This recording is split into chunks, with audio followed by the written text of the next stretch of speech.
Welcome everyone to Dragon Ball Z anime review. We'll be reviewing the entirety of Dragon Ball Z, starting from the Saiyan saga, then the Frieza saga, the androids, the cells, the World Tournament, and then Majin Buu. Straight through, not straight through, but in parts, similar like I did the Dragon Ball. If you have not seen the Dragon Ball review, the original Dragon Ball review, I have that up in the Dragon Ball playlist, Dragon Ball playlist, and I also combine all the episodes into one long thing for you guys to watch in general, right? I think the next time I do that, I think I'll just make a brand new one in general. I didn't like the way they came out. I ain't gonna lie to y'all. But y'all ready for Dragon Ball Z? No, you're not. No, you're not. No, you're not. No, you're not. No, you're not. No, you're not. You stop that. You stop that. You're not. But let's get started. Let's get started on this review. We're starting off with Dragon Ball Z, arc number 1, aka the Saiyan Saga. The anime, it covers episodes from number 1 through 35. From the manga chapters, for my manga readers, 195 through 249. Yes, it means right after you get done reading the original Dragon Ball, you go straight into Dragon Ball Z. There's a he had it to where what did he do? What did he do? What did he do? He had it to where he was able to what did he do? He had it to where it went from the on the next episode on the next part he went ahead and showcased that the Z part was happening. Kind of cool. So let's talk about it. This arc in general begins everything up, begins everything that you know and love about Dragon Ball Z. Like I said, if you've never seen the Dragon Ball, please watch the original. The original is good. So this is peace after the 23rd World Tournament where Goku and Piccolo um, match up in the finals. Piccolo Jr., by the way, match up in the finals, and Goku got the win off of a ring out. Not defeating him 1v1, not overpowering him, anything like that. Literally by ring out. That's how Goku won that fight. So you guys need to go watch that fight once again. That showcase that Goku got the win. He only won by the ring out. So it's not like he was over Piccolo or anything like that. No. A lot of things has changed. Some things that's changed is that depends on what version that you pick up. If you watch the original Dragon Ball Z when it first came out in the 90s and stuff like that, I think you're just thrown into the show if I'm not mistaken. And if you watch it from Dragon Ball Z Kai, Dragon Ball Z Kai give you the backstory of Frieza destroying planet Vegeta and the build up to Goku and them like that. So, like I said, it depends on where you read. I mean, it depends on where you at. I'm not too for sure where. Depends on where you guys watch. I watch both the original and I watch the Kai version. If you do not know, Dragon Ball Kai is the canon version of Dragon Ball Z. If y'all didn't know that, now you know. It's literally removing all the manga stuff. All the manga stuff has been removed. That's all. I mean, all the filler stuff. My fault. All the filler stuff is just removed in the Kai version. But I'm pretty sure y'all don't want to see my pretty face throughout this entire thing. So, but let's continue. So, in this first arc here, we're just seeing a beautiful just a beautiful little um area of the grass and stuff, just chillaxing, nothing bad going on and stuff. And then next thing you know it, a random ball of energy just dropped, not ball of energy, just random spacecraft just dropped out the face of the earth. It just came out in left field, it dropped, and the man who comes out, which AKA end up being Raditz. Raditz will come out, he will stop a bullet from the for the farmer, and then he showcased that he was a threat already. Immediately, he locks in his scouter. His scouter, in the first time we ever heard of a power level, happens to be power level of a 5 for a regular human being with a shotgun. Even though kind of fat out of weight, I don't know how you want to go around that. I'm pretty sure a regular peak human would be like a 15 or a 20, give or take. I'm not too for sure. But after killing the farmer with the shotgun, Raditz would go on and he will lock on the a power level closest to him. Travels and he finds Piccolo. Piccolo is chilling. Piccolo senses Raditz coming through, and immediately he had fear in that man. He was fear in his heart. He's never felt something so powerful in his mind. He's never seen this before, and when Radish pulls up on him, Radish's like, "You're not Goku. Wait a second. You're not Kakarot. Who are you?" And Piccolo try to be the tough guy, and Radish's like, "I'm not really here for you. I'm just here to look for my. Pretty much, I'm looking for Kakarot, looking for somebody else." Piccolo decided to attack Radish. Radish no sells his attack. Of course, this is crazy because he literally just fought Goku, the the two strongest characters in the show at this point in time, and he lost. You know what I'm saying? Him, you know what I'm saying? So seeing somebody tank one of his attacks, you know what I'm saying? Raz was getting ready to kill, was about to get ready to attack him with a double Sunday, but he locks on the power level of who? The man, the myth, the legend himself, Goku himself. Raj will land right here. He's about to get ready to land. He's about to get ready to land here. Raditz will end up landing here in front of everybody here. He will reveal the backstory of Goku being a Saiyan. Not only is he being a Saiyan, but the fact that he comes from a whole different planet, that he is an alien himself, and he comes from a elite. He comes from a place of elite warriors in the world, the one in the universe. The Saiyans are. When that happens, Goku still doesn't believe him or whatever. And not only that, but Rash has been asking him questions. What happened to your tail? Why is this planet still around? Etc. Etc. Etc. Goku, don't know what you're talking about, fam. What's going on here? This will lead to pretty much Radish one shot in Goku, kidnapping Gohan and telling him that the only way I will return your son back to you is you lay out 100 human dead bodies on the beach, and then I know that you are a part of our team. Good to go. Raditz would take Gohan, lock him up in the spaceship, and wait for Goku. Piccolo pops up, saying him and Goku together would go and attack and defeat Raditz to get his son back. Let's go ahead. Let's do this. Of course, when that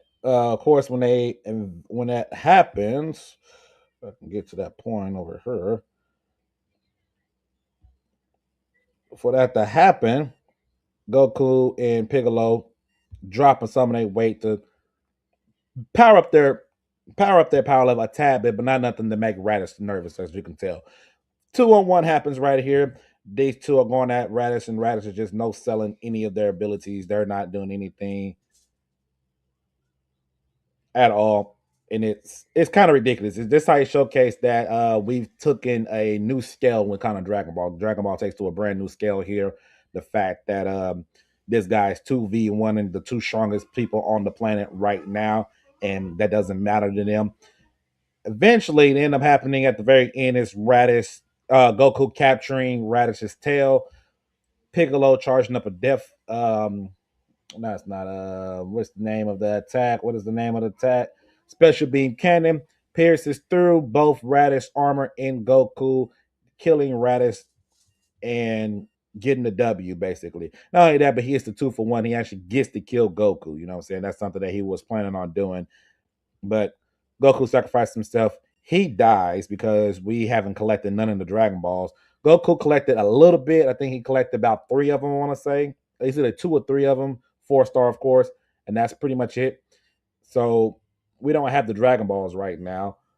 And Goku's dead. So we need to do something about this.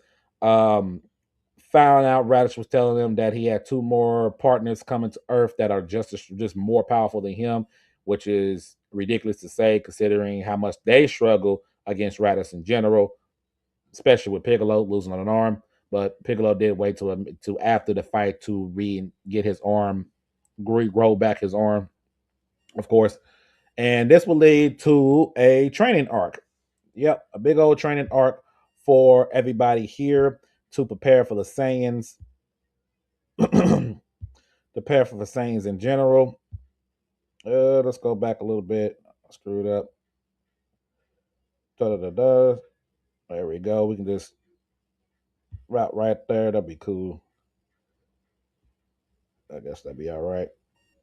I did skip the moment where Gohan did kind of screwed up. Radish's armored or whatever. But yeah, I guess I ain't gonna be able to hit that perfectly. Ooh, ooh, ooh, ooh, ooh, ooh. It's the original version right here.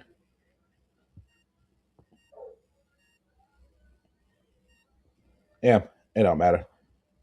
It don't matter. But anyway, this was lead to a big old training arc. They have a full year of training. So I know, like I said, if you watched the original Dragon Ball Z part, the original Dragon Ball Z part, we got to see Tien and Yamcha and them go on to go up to Kami's tower, lookout tower, and they train in that non-canon. Yeah, I didn't know if y'all didn't know y'all know that, but that's non-canon. That didn't happen at all.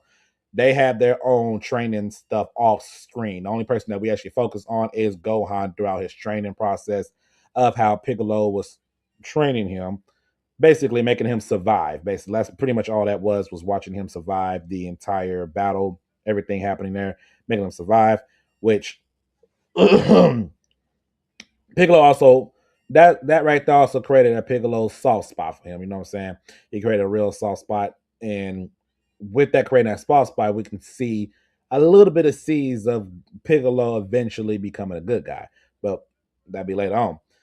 In the training arc in general, outside of Gohan training, and Piccolo does his own off screen training. Also, we had in the Z fighters doing their own off train. Goku arrives on King Goku in the afterworld, in the afterworld, he goes to King Kai to train.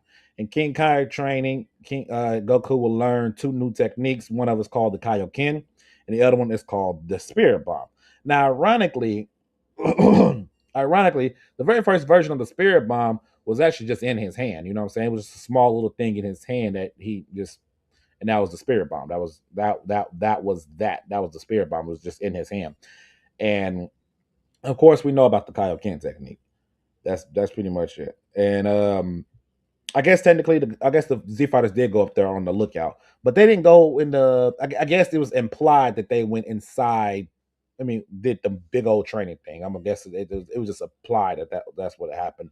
But in reality, that part never happened at all. I'm not gonna lie. But um, of course, it is now time for, as you can tell right here, they got baseball going on. That's what Yamcha started to do with his thing. He's no longer the same fighter, but he comes back to fight for this. You know what I'm saying? Um, yeah, we'll fast forward it up here around this part of time, right about there, to where we're getting ready for. Yeah. There we go. Let's do that. Let's do that.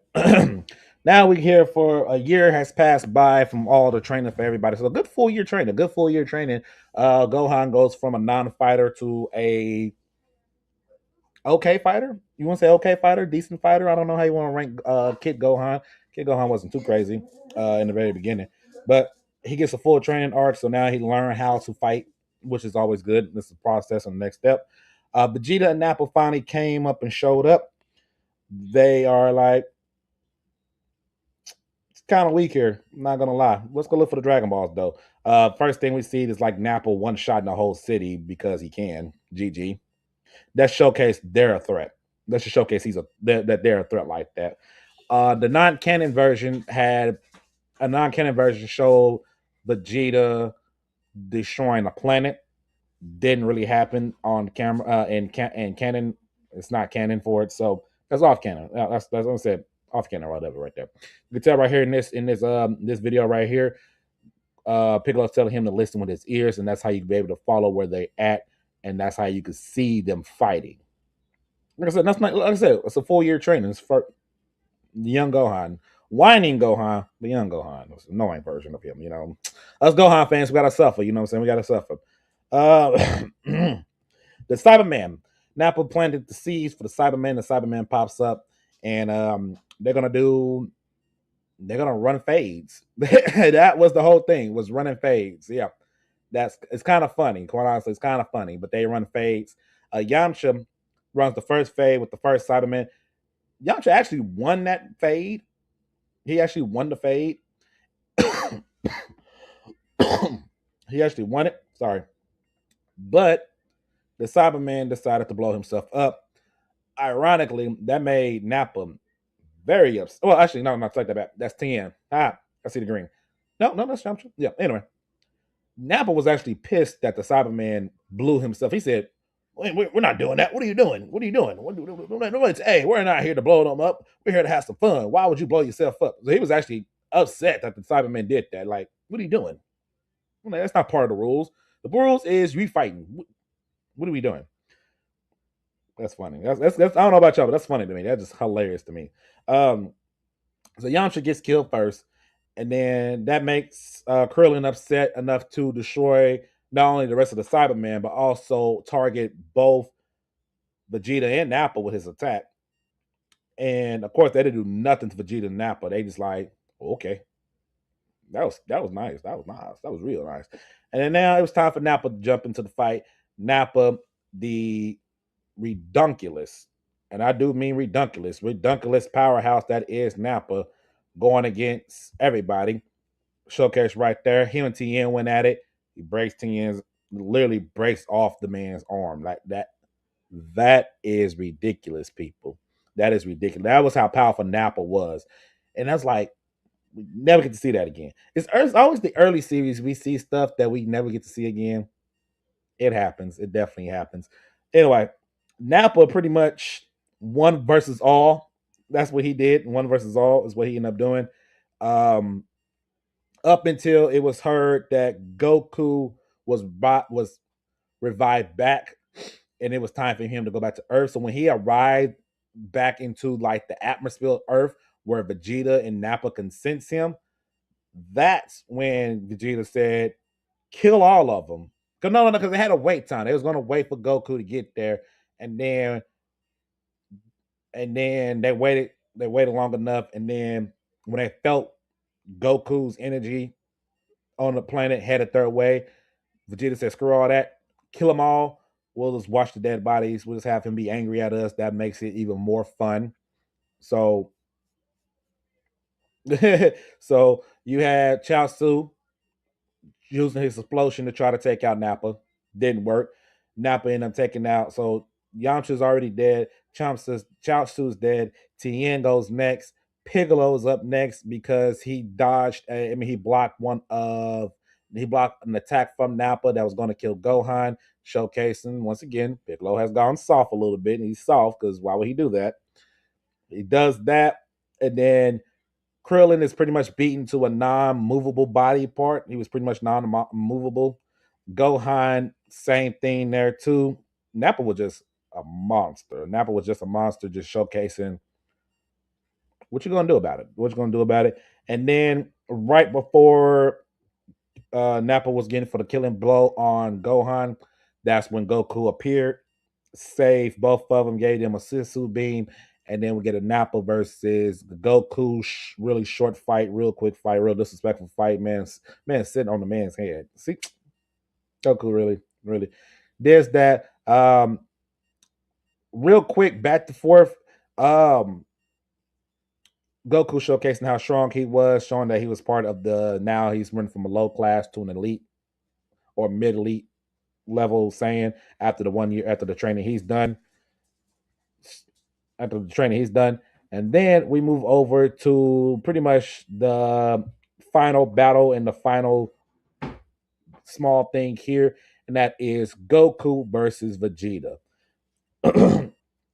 Before we got to that, after Goku had beaten Nappa so badly, and Vegeta was like, "That's all you got." Vegeta went ahead and GG Nappa up out of there. Got he had him up out of there, and then once that happened, after that happened, we went ahead and got them. Goku said, "Let's move on to a spot where there's no animals or no people involved can be hurt in this area." And they went somewhere else to fight, which they right pretty much fight in what we all call as the Rocky Mountains or whatever you want to call it that way. Um, between the two, between Goku and Vegeta, and what would be their first of many clashes first of many clashes that was definitely entertaining to watch. In my personal opinion, I don't know about you guys. That was definitely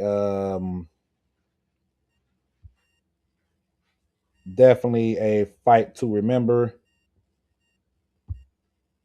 Let's go back a tad bit. Get a little bit, get a little bit of this, a little bit for y'all, a little bit for y'all. But starting off, Vegeta just outclassed Goku in the beginning. Vegeta was outclassing Goku in the very beginning of the fight, but Goku couldn't really keep up with Vegeta like that.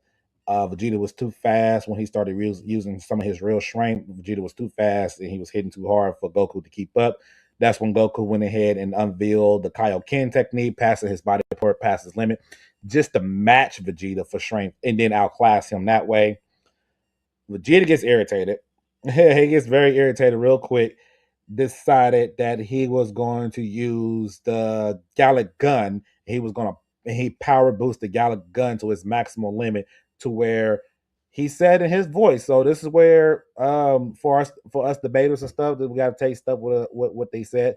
Vegeta said out of his own voice that if Goku dodged this, Vegeta will blow up the planet.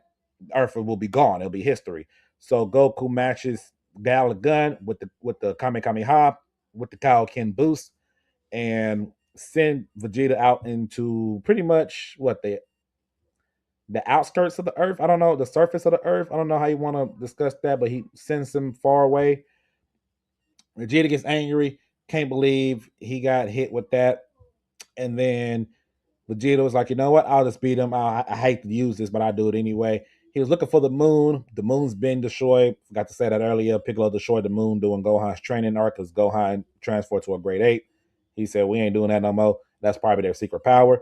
Vegeta comes back down, creates an artificial moon, expands it, transforms to the grade 8. And pretty much that was in for Goku. Goku could no longer deal with Vegeta at that point of time on that mug. So so, ooh, let me sit up a little bit. I'm gonna lean it. Let me get up a little bit. But Goku does that. You know, Vegeta does that, crushes Goku's body, pretty much almost got him killed. But using the version of the Spirit Bomb that we all know, using the new version of the Spirit Bomb, where he has to somebody has to use it, right? Goku couldn't use it couldn't really use it as much, which then Krillin tries to take out Vegeta with the Spirit Bomb, which happens. Hits Vegeta with it. Oh, excuse me. Then Gohan looks up, sees the moon after Vegeta then pretty much beat down both Krillin and Gohan doing this thing. And Gohan turns to a grade 8. Gohan's tail gets cut off because Vegeta also got his tail cut off by what's his name, Yajirobe. Yajirobe was there watching from a distance. He cut off Vegeta's tail. Vegeta ended up kicking him, and then Vegeta ended up cutting off Gohan's tail. That's what it was, Gohan's tail. And then even in almost defeat and being barely bleeding, he was getting ready to escape. Krillin pulls up with the sword, getting ready to stab and kill him. Goku stopped Krillin from killing Vegeta. Vegeta escapes. That's it. Goku's hospitalized. Everybody's hospitalized. Everybody's hurt. Everybody's dangered. Everybody's all this stuff, and that's how we end off that one. We also end up with that one knowing the fact that that that we end up out of that. We end up going to Namek because before killing Piccolo, Vegeta was like, we'll just go visit the Piccolo's home planet, and we'll just use their Dragon Balls to become immortal and stuff like that. Don't forget, on their headset, that's also getting transmitted to who? The Emperor Frieza. So Frieza's probably pretty much on his way there. About time all that was said, and that's like, oh, are we going where? Okay, bet. So, what does this entire Saiyan saga sets up the entire foundation that is Dragon Ball Z? Introduce power levels, introduce brand new villains and stuff that Goku has never seen before. Introduce his bloodline, which is the Saiyan race, and why he's so strong in the first place. That makes a lot of sense compared to everything that happened in OG Dragon Ball, to where he kept bouncing back and bouncing back. And then we also was able to see his brother in action. We got to see what the elite of the Saiyan race looks like between what the elites look like compared to the lower class. A fantastic. Okay, right here, this is the classic right here. This right here, this the clash of the Gallic gun and the Kamehameha. Yeah, definitely love it. If you don't love it, if you don't like that, you don't like Dragon Ball. I'm just gonna say it like that. I ain't gonna lie to y'all. If y'all don't like that, y'all don't like Dragon Ball. But yeah, look at that. Look at that. Look at that art. Mm, mm. Send that man back to Africa with that motherfucker attack, man. Goodness. Yeah. Ooh. Ooh. Overpowered. Mm, mm. It didn't kill him. It wanted to just send him out into space, and then Vegeta eventually moved out of the attack. Crazy work. Yep. Right there. Crazy work. But the impact of everything is not only us for fans, us growing up, teenagers and stuff. Fantastic, man. We got to see some crazy power boosters and fights and stuff like that. A lot of things has changed and stuff. So now Goku knows who he's supposed to be, his backstory and stuff. Everybody died pretty much besides Krillin, Goku, and Gohan. And at this point in time, there with the Piccolo dying, we don't have any Dragon Balls once again because Kami's also dead, so we don't have any Dragon Balls at all. And then we are shifting towards Planet Namek in the next arc because we're like, well, we just do what they said. We can just go to Piccolo's home planet and we can just go there and get the Dragon Balls and try to wish everybody back. Cool. That's us the next adventure right there. Um, Man, yeah, we go from city levels. Arguably, we go to city levels to freaking planetary levels so quickly. We just jump so quickly. Vegeta's a great antagonist, definitely the perfect rival for Goku. My personal opinion. I don't know if you guys agree or disagree. I don't really care, but he is the perfect opponent for that. Piccolo also still has that rival instincts in him, still right there. In my personal opinion, that's just me. That's just my personal opinion. So it's like two evils still out there, whatever. Vegeta's still out there somewhere in the universe. And that's the main thing. Goku wanted to get strong enough to handle him on his own without needing any backup, which is definitely. But next arc. Next arc is the Namek arc. Namek arc is major. It is huge. It is ridiculous. And I forgot how big that is. This right here, this art, this review just did. That was a long time. This Namek arc is probably longer. This is crazy. But yeah, that's Dragon Ball Z. That is the Saiyan saga. You guys let me know down in the comment section. Is that your favorite arc? Is this there's a different favorite arc? You let me know down in the comment section. Hit the like, hit the comments, and subscribe for more of your random updates, random stuff, random videos, especially Dragon Ball related. Um, I think what I'm thinking is after I do the entire Dragon Ball Z, we'll jump into the Dragon Ball Z movies and start talking about those a little bit. I mean, we'll do all the Dragon Ball Z movies and stuff, and then we'll go over to GT or Super or whatever one I feel like, whatever one. Y'all let me know now. I'll catch you on the next one. Welcome everyone back to your Dragon Ball Z reviews. We are starting on the Namek arc. Now, I don't understand the Namek arc has both. I'm gonna split the Namek arc in half. Actually, we're gonna talk about everything that happened on the Namek arc on one side, and then the second one we'll be focusing on is the Frieza side, which will be the final part for the entire arc in general. So that's what I kind of want to do this time. So sit back, relax, make sure you check out the other Dragon Ball reviews. Like I said, it takes me a time. I mean, I have moments. Y'all know I have moments. Y'all know I have moments. If you've been around, you know I have moments. But let's talk about this arc. This arc, technically, let me go ahead and get my notes. Actually, my fault. I didn't have my notes. But like I said, with both arcs, I mean, with all together, we'll just talk about the entire arc being covered into one. We'll just say it like that. Um, for anime episodes 36, number episode 36 to 107 in the anime, and this covers manga chapters 250 to 329. That is a lot. That is a lot. Like I said, we're going to split it in half. We're going to just talk about the first half of Namek, everything that happened, and then on the next review, we'll talk about everything that happened with Frieza in Frieza Saga. So this is going to be the Namek Saga first, and then we'll do the Frieza Saga. So technically, you get two different ones.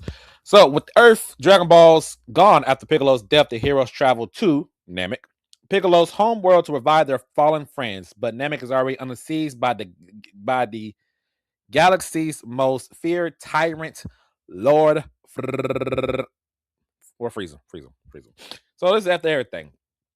After Goku and them, everybody's in the hospital recovering from Vegeta's assault. Crazy work that man by himself did so much assault. The idea was to go over to planet Namek to use the Dragon Balls there to bring back the fallen warriors from Earth. Meaning we can get back Yamcha, Tien, Chaozu, and Piccolo, especially Piccolo, because Piccolo's dead. That means Kami's also dead. We don't have any Dragon Balls on Earth to use to do anything. So it's a race to Namek. So we get Gohan, Krillin, and Bulma. They get on the spaceship. They head to Namek. Vegeta gets back, gets his healing and stuff up, and then found out that Frieza and them was already on planet Namek getting the Dragon Balls. And of course, that makes Vegeta upset because he's like, I got to get my immortality before Frieza do. So Vegeta smashes out there. All that, Frieza's and his army is already there, causing havoc, causing destruction on planet Namek, and starts with all the drama. So this is a race. This is a race to revive our friends. This is a race to Vegeta becoming an immortal, and this is a race for Frieza to also potentially become immortal. So we have a lot of characters here that are trying to reach immortality state, which is definitely crazy here. So as you can tell right there, they already captured 4 out of the 7 Dragon Balls already. Much bigger than Namek, which is definitely something. I feel like my screen is slowing up because of the thing. I'm just gonna turn that part off then. Well, screw it. It'll be all right. Yeah, all right. Y'all need to be reading all that anyway. Ha ha ha ha. Anyway. So whenever Krillin and them gets there, they started set out to go look for it. That's when they ran into and seeing what Frieza and his army is already doing to everybody involved. It's crazy. Crazy.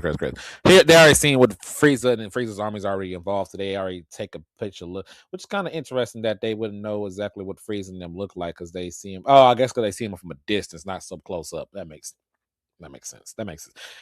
Anywho. So while that is happening and they're realizing that they aren't the only ones looking for the Dragon Balls, Vegeta gets there, and Q, he was on the planet that Vegeta had came from. Q chased down Vegeta, and they had their quick sparring match where Q thought he was on the same level as Vegeta. LOL, smiley face. Clearly nowhere close. And Vegeta had to show that man pecking orders. Vegeta beats him down, gets rid of him. Here at this moment right here, Krillin and Gohan is about to be found out by Dodoria and Zarbon. They're about to get to find out, which will end up leading to this chase between them getting chased by them just for making any sort of noises. And doing this part also, they Goku ended up getting some what's the beams, like the Senso beams. They was giving him some Senso beams, heal his body, and now he's on his way to Namek 2, training under 20 plus gravity, as you saw, to prepare for Namek's gravity, which I don't think he needed to do that. I think he was just training his body just to train it up after sitting around not doing much in the hospital for all that time period, if I'm mistaken. But yeah, shout out to Goku. Goku's a monster when he trains. Goku's a good monster. Trying to fast forward to some stuff. Hold up. Yeah. Yep, around this time right here. Like I said, Vegeta ended up attacking Zarbon by himself. He ended up attacking him, and I think around this time period he had already killed the Doria. I think. I think he did. If he didn't, my mistake, but he did end up killing both of these guys. He ended up killing both of them and taking their Dragon Balls and hiding those Dragon Balls. And then as Frieza continues his hunting down the Dragon Balls, Frieza runs into a Namek known as Nail, and Nail tried to put up a fight against First Form Frieza. Now, at least Nail tried. I'm not gonna lie, at least Nail tried. Nail couldn't do nothing against Frieza, but at least he tried. I'm not gonna lie, at least he tried. Didn't do much. Nail took that L, of course, gets verge of death before he didn't die, but he was on the verge of dying. And then Dodoria had told Vegeta, like I said, I don't know if he died after this or before this, I can't remember. Dodoria told Vegeta what really happened, that it was Frieza who destroyed planet Vegeta and caused the erasure of the race, which of course pissed off Vegeta, killed him. Him and Zarbazar goes at it. Zarbazar ended up getting a monster transformation, a very crazy power up, by the way, that you're about to sit here. That's we about to get ready to witness here soon. Because why not? I mean, everybody gets a transformation. As that continues going on, Vegeta gets beat down so badly that they actually put him in the little training water thing that y'all see on Twitter and Facebook and social media, and a little water tank to get the training up to prepare to heal his body. While they was doing that, Vegeta ended up breaking out, stealing the Dragon Balls underneath Frieza's watch, and escaping with said Dragon Balls. Of course, making Frieza very upset, very, very upset. With Frieza being upset, it was time for him. Let's take it too long. It's time for him to call in what is known as the Ginyu Force. Here goes Zabazar's monster transformation right here. Overwhelm Vegeta heavily in this fight. Overwhelm him. Of course, Zarbon hates going to this transformation because he's not pretty. So he hates using that transformation, which is ironic. But yep. Anyway, Vegeta steals the Dragon Balls, smashes out. Gohan and Krillin has other Dragon Balls also, and see right there. Yep. Look at that. Look at Vegeta's very intelligent. Vegeta, I don't say that. Vegeta's very, very intelligent throughout a lot of this stuff here. But I was saying, Gohan and Krillin also had Dragon Balls that they had hidden away, which ended up leading to Vegeta going to look for them. And he was like, we need to get all the Dragon Balls together. And once we get all the Dragon Balls together, I can make a wish to become immortal, because it's the only way we can actually beat Frieza. And if we don't do this, we will all die. We're gonna die or whatever. So of course they have to believe him. They have to believe him, and at that point in time, that is their only choice. They don't know about Goku being healed up. They don't know any of this. So throughout the entire Namek and Frieza arc, Vegeta is actually an anti-hero. You can see him becoming a good guy. He is the main reason why Gohan and Krillin, quite honestly, he's the reason why they didn't die. Because Zarbon was hunting them down. Zarbon would have killed them. They wouldn't be able to beat him. He would have killed both of them, so they would have been dead. And in their fight against the Ginyu Force, they would have died there too. If Vegeta wasn't there. So Vegeta actually saved these two. So it's kind of crazy how his arc is switched so easily, like not so easily, but it's slowly doing it because there's bigger threats out there in the world of Dragon Ball, that instead of him just staying put and keeping that vengeance against said people, look at this man, my man's hiding against that. Instead, he works with the people that almost killed him on Earth, just to get rid of the main threats there on planet Namek. So this right here, this whole scene right here, Frieza's getting pissed off about it. He end up calling in, bring in the goddamn Ginyu Force. You bring them to planet Namek right now and done with all this BS. I'm sick of it. I almost had all the Dragon Balls. You screwed up. You let Vegeta live away. It's time for the Ginyu Force. Now, with the Ginyu Force being here, I jumped way too quick. The Ginyu Force being here, Captain Ginyu took the Dragon Balls. I mean, they took the Dragon Balls real quick. It was snappy, real quick. They took the Dragon Balls, and then now it's time for the Ginyu Force to fight all three of them because they can't escape. Vegeta said, "Don't even try to escape. It's not gonna happen. Don't even try it." So the first matchup here is Krillin and Gohan at Juga T. They're taking on Gildo, which he used his special ability, which is stopping time. Now he can only stop time whenever he holds his breath. And then you see him running away, and now he's trying to combat that, but they're moving too fast. They've already moved before he even did that. Real close to him. This is a crazy little thing. I mean, it's a cool little ability to an extent, but definitely an ability that would have got him killed at any point. That could easily get him killed. I'm trying to get to the point where, nope, that ain't it either. That ain't it either. Shout out to Raccoon, that's my boy.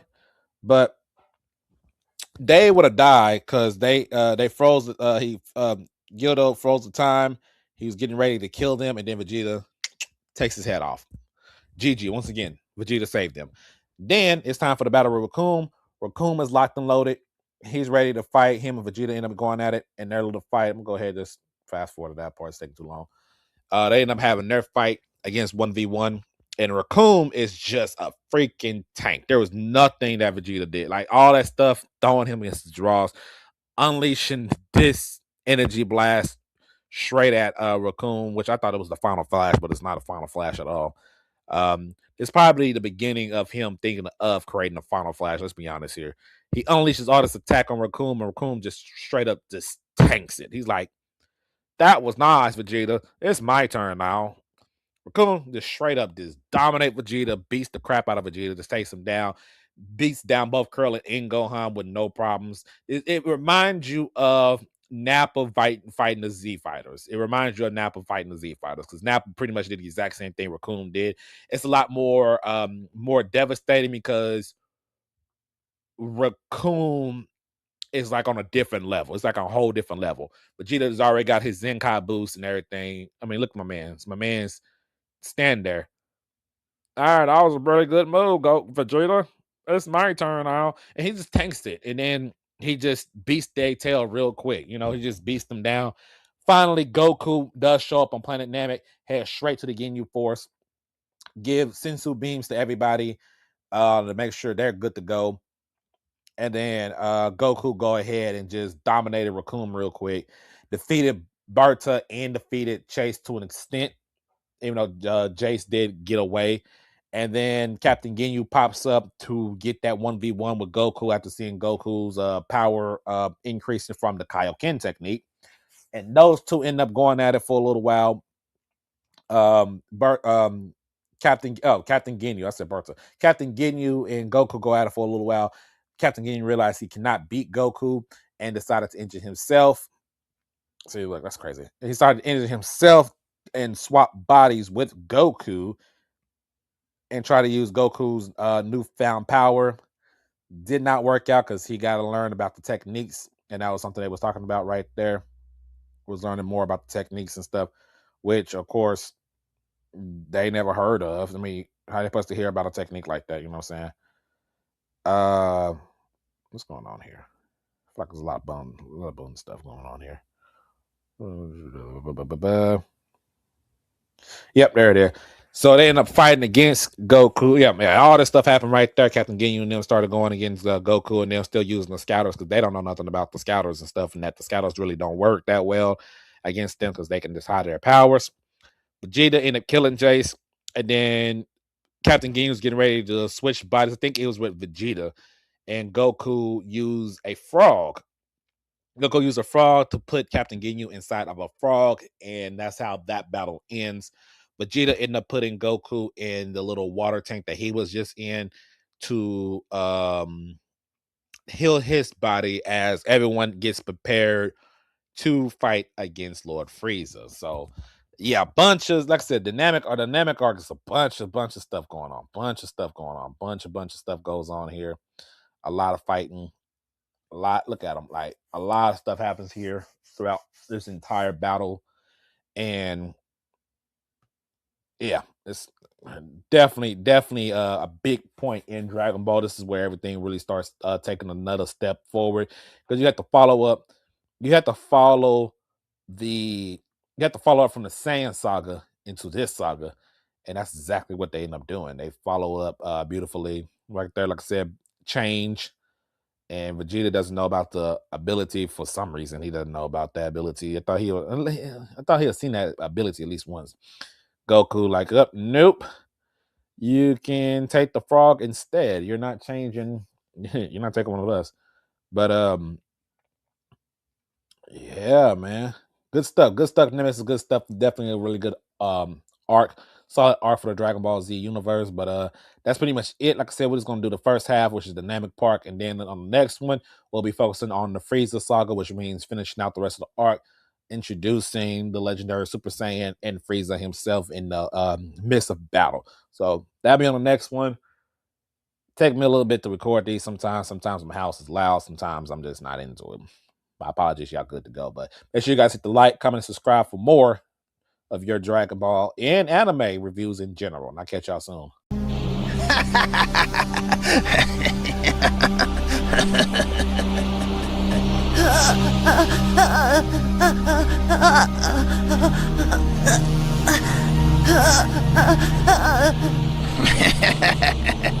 Pop goes the weasel. I won't let you get away with this!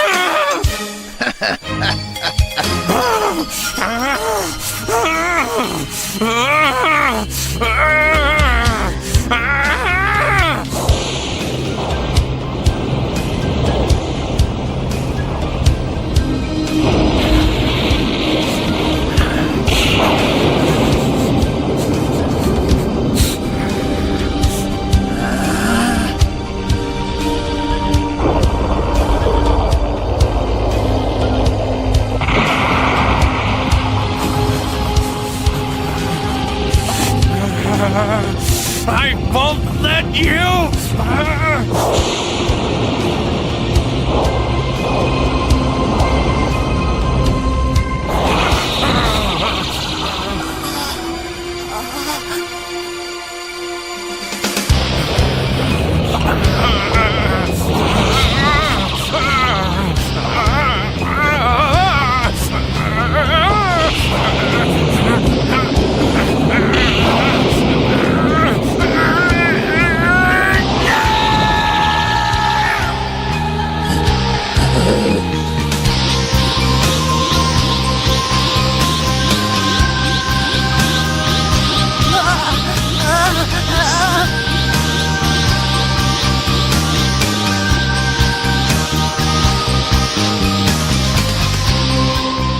Gohan, listen very carefully. You must leave this planet now and take Piccolo with you. Got it? This is the last time I'm going to tell you! Get out of here right now, Gohan!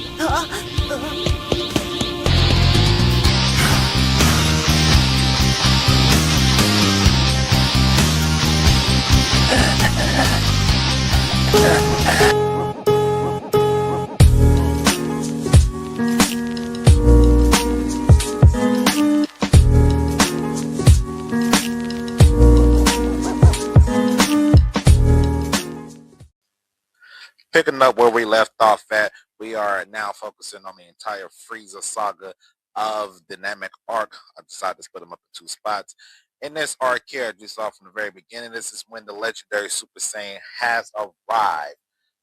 Goku transforming to the very first Super Saiyan that we ever seen in the show, and dealing with Frieza. But before we do all that, let's jump it back. Once Frieza's man of the Ginyu Force was defeated, Goku's in the healing chambers. Frieza in his first form was dealing with Krillin, Gohan, and Vegeta, and showed them step by step in his transformation. Eventually, the return of Piccolo of the entire show, once he was killed and he was brought back, made his debut in here in the Dynamic Arc, going against Frieza, trying to oppose Frieza, which eventually led to Goku. Goku and Frieza will have this epic 1v1 battle, going back and forth to determine who is the strongest in the universe, where Frieza pretty much came out on top.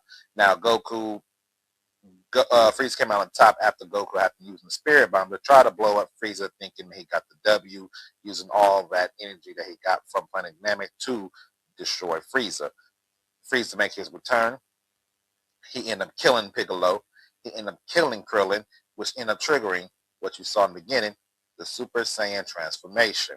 Once the Super Saiyan transformation was created, now Goku and Frieza now battle it out. But Goku, knowing that he has surpassed Frieza, pretty much he's giving him an opportunity. He just abusing Frieza in this entire fight. This is more of an amusement to Frieza up until Frieza decided he wants to destroy the core of Namek to blow up the entire planet of Namek. Meaning everybody's in danger from Gohan, Piccolo, and Bulma, and the rest of the Nameks, the Nekians, are in trouble. Their planet exploding. The idea is to put everybody in a spaceship and fly them out to Earth, while Goku tried to finish off Frieza. This will lead to Frieza going 100% of his full power, and these two going at it, with ultimately Goku being the victor as one of Frieza's Destructo Discs. Goku was able to dodge, and the Destructo Disc ended up cutting Frieza in half, killing Frieza along with the dying planet that is Namek itself. Now, fantastic arc. I think all the way through. We'll definitely have to break this up into two different parts because, Namek was a massive arc, massive arc. I love everything about the arc.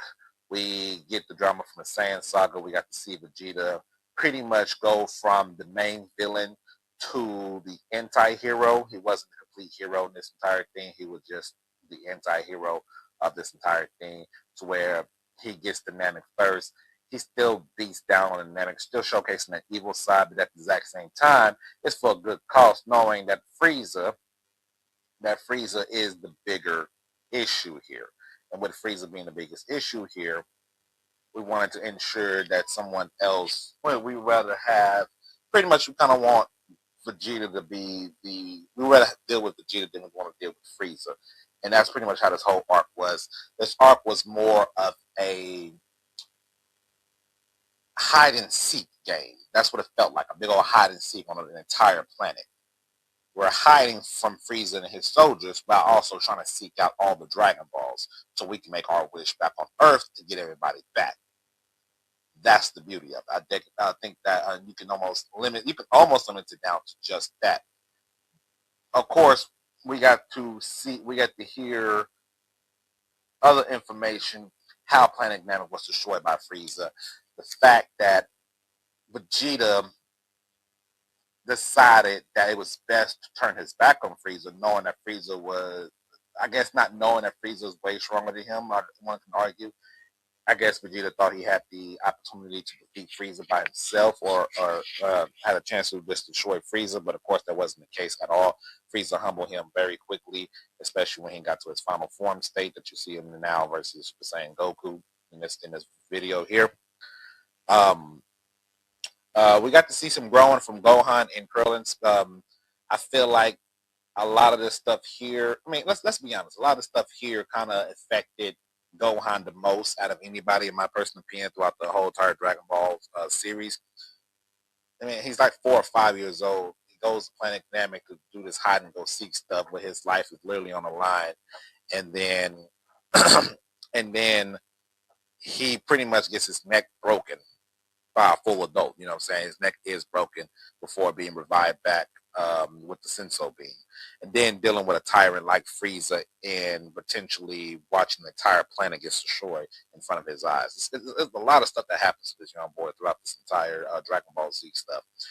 Krillin here definitely goes more of a veteran mode, still showcasing how much of a beast that he still is in the entire in his run from Dragon Ball, to where he didn't fear nobody in Dragon Ball. He just run the fade with anybody and everybody. And then here in Dragon Ball Z, he continued to do that even throughout this Namek arc, when he probably felt like he was probably I like this version of Krillin during this time frame because it felt like he can push back. It still felt like he could still push back. Still feel like he can push back, in my personal opinion, which is awesome to see.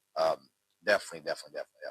For Goku, this is more of a highlight for him just being the MVP that we all know and love, and throughout the whole Dragon Ball Z well, actually just 2 arcs, really, just 2 arcs, and then later on, but just pretty much 2 arcs, 2 MVPs. Only one that can deal with Vegeta here. Only person that can deal with Frieza. I think that's definitely fantastic to see, in my personal opinion. Seeing Frieza's transformations, crazy. He didn't get to stay. He didn't stay too long in each transformation because I think he was just excited to get to his final form, just because he can. I don't think that, if anything, he probably didn't want to go to this, not wanted to, but I think he liked his first form more than anything, and then his final form. His second and third form, I think in his mind, is just annoying forms just to use, but he preferred the first in the final form. Let's be honest here. So, yeah, definitely.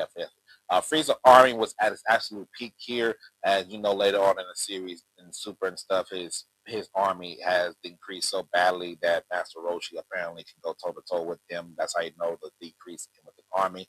But overall, our Namek arc in the Frieza saga, altogether, a beautiful arc in general. We will be heading towards our next arc soon. But make sure you guys hit the like, comment, and subscribe. Make sure you're focused, and we're going to continue this Dragon Ball journey, and we'll finish it. Finish him off. Hey, Frieza, you want to hear a secret? I happen to know that Goku isn't the only Super Saiyan. Matter of fact, you're looking at one. What?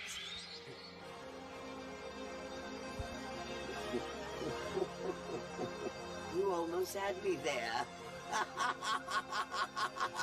You, sir, are a consummate bluffer in the face of death.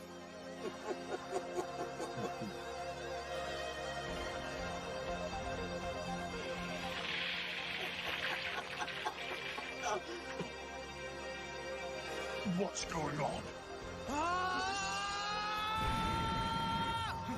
What? Back on Namek, that's just how Dad's power felt! But it can't be.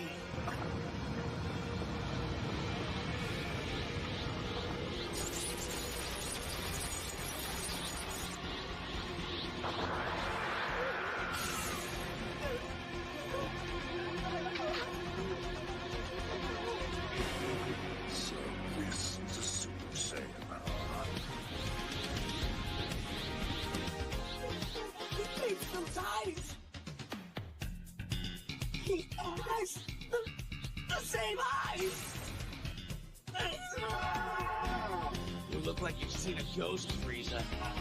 I am not scared of you. It has begun. Come on!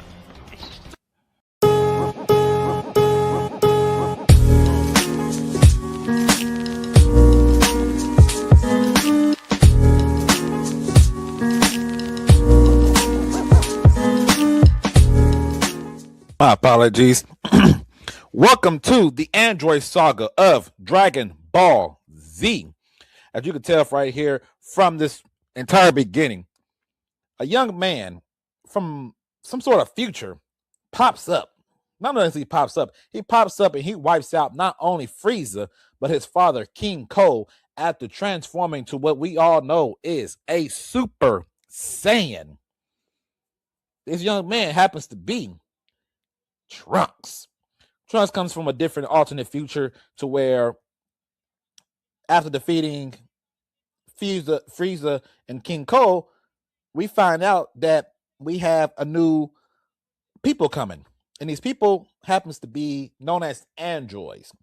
In the future, the androids has appeared in Trunks' timeline and caused ruckus throughout the entire future timeline. So badly that Trunks had to travel back to the past to get some help and to change the course of the timeline. The warnings. After Trunks had to warn them that in 3 years the androids would arrive. Not only that, but Goku would die of a heart virus. Trunks uses some medicine from the future to give to Goku that should help stop his heart virus and avoid him from being dead. As this is the only warning that he has, Trunks goes back into his own timeline. the Z Fighters trained for 3 years preparing for these androids. We find out the androids are created by the scientist, the mad scientist himself, Dr. Gero of the Red Ribbon Army, dating back to our encounter in the Dragon Ball saga that Goku, as a kid, went through and destroyed the entire Red Ribbon Army, and Dr. Gero is now looking for his revenge. In the middle of the battle, Goku fights against Android 20. However, in the middle of not Android 20, my fault, Android 19. In the middle of this fighting, Goku heart can't keep his energy up. Chest pains real bad because the heart virus has begun. With Goku no longer being active, Vegeta appears, and he appears to take the place of Goku. Why did he appear to take the force of Goku? Vegeta has unlocked, using nothing but pure hatred and anger, has unlocked the legendary Super Saiyan transformation. Vegeta dominates and destroys Android 19.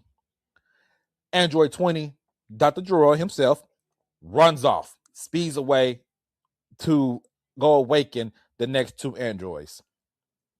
In a mix of him running away, Trunks had returned from the future back to the past and said, "These are not the same androids that I'm discussing about. I don't know who they are." This is the first time I ever seen them, shocking everybody. And then we find out that there is androids 17 and 18. We have a nice little long, very, very, very long chase of looking for Dr. Gero. In his lab. So we can fast forward this a little bit here in the story right quick, if y'all don't mind, if I can fast forward. Y'all might mind. Hopefully y'all don't mind. But as we are hunting to look for Dr. Gero in his laboratory, he end up getting to his laboratory to awaken Android 17 and 18. Upon opening 17 and 18, apparently there's one more pod. There's one more pod available, and that happens to be Android 16 that he had also created. With 16, 17, and 18 now alive, both 17 and 18 go ahead and kill Dr. Gero and decided to do things of their own might. Right? This would lead to the Z Fighters eventually running into Android 17 and 18 and 16, and a battle begins. 17 and 18 completely dominates the Z Fighters. That dominates all of them by themselves. I mean, those two beat everybody. 16 refusing to fight because he's only programmed to kill Goku, and that's the only person he's ready to fight. 17 and 18 has gone ahead and dominated the Z Fighters, but unlike their future selves, they did not kill the Z Fighters. They just defeated them in battle. With that being said, 16, 17, 18 jump inside of a car and they drive away to go look for Goku instead of just flying and causing destruction around the city while we await Goku's heart virus to try to go away with the medicine that we got. That is the Android Saga. My thoughts on Android Saga, this is very unique. This is where the upscaling of the power stuff really started taking a toll, going up a little bit. We went away from just the power and hunger that was Frieza and him destroying planets and stuff like that, and we moved more to a hunting, if you want to say, a hunting of the androids and stuff. It's kind of like what this ended up becoming. You know, you see right here in this video right here that Piccolo's getting ready to get his lick back after being almost absorbed of all his strength. And then you see that 16, 17, 18, they didn't have that same energy pawns in their hand to absorb energy. Only 19 and 20, and Dr. Gero himself had that. So it allows the story to take a different approach, right? We got to wrap up Frieza again because Frieza turned mechanical, but was shot down quickly by the next Super Saiyan. This also showcased that we were moving towards more that the Super Saiyan transformation can continue to go. So of course we know Goku transforming, then we got Trunks transforming, and then now we got Vegeta transforming as the last person. Once again, Vegeta's still holding on to being a evil character. Still, he's still trying to hold on to that evil character, even though 3 years has passed. You can definitely tell that. I mean, the 3 years that passed, you can definitely tell Vegeta is not the exact same evil Vegeta, but he wants to hold on to that as much as possible, which we will accept. We're not going to complain too much about it, right? We're not going to complain too much about it. Vegeta basically been on the same level as Goku and Trunks right now at this point of time, which is good. Showcase the 3 Super Saiyans on the same level was definitely amazing after we seen the first transformation in the Frieza arc. Trunks coming back from Trunks' future timeline thing, it's kind of weird for me. It's kind of weird, but I'll explain that in the next saga, which would be the Cell saga. I will explain what I'm meaning at the very end of that. So I'm not going to get into it right now. It set up everything real nicely to now we have these powerful androids who are strong, who has no stamina problem, that can just fight nonstop versus the Z fighters and stuff. And so we have a new goal to reach and a new character and new characters to defeat in battle, which is definitely something different, right? Definitely something different. It's a nice follow-up from the Frieza arc, and it keeps the Dragon Ball Z story continues to go and continues to grow also, which makes you more of a fan because you're wondering what in the world is happening. And then of course in the next arc we'll be taking it we'll take it up another notch, which is going to be definitely ridiculous. Definitely can't wait for that. Overall, solid arc, introducing that a scientist was able to grab so much details and information from the Z fighters throughout all these years to create these androids to make them just as strong or even more powerful than them at this state. And then Saiyans knowing that they have this transformation, so now there's a new goal to reach. So someone like Gohan, he has a new goal, that's becoming a Super Saiyan to match what Goku, Vegeta, and Trunks have done. So it's always definitely always like that. Not only that, the fact that we know that Goku does die in the future timeline because of the androids and because of the heart disease plays a factor to thinking that maybe we will actually lose him as a character at some point in the series, but we didn't. So good stuff. Fan favorite Trunks coming through, making little things complex, revealing his backstory more and more, trying to understand what's really happening. I like it. I definitely like it. If you don't like it, that's crazy, but I definitely like it. You guys let me know what you're thinking of what you thought about this art. Hit the like, comment, and subscribe. I will catch y'all on the next anime.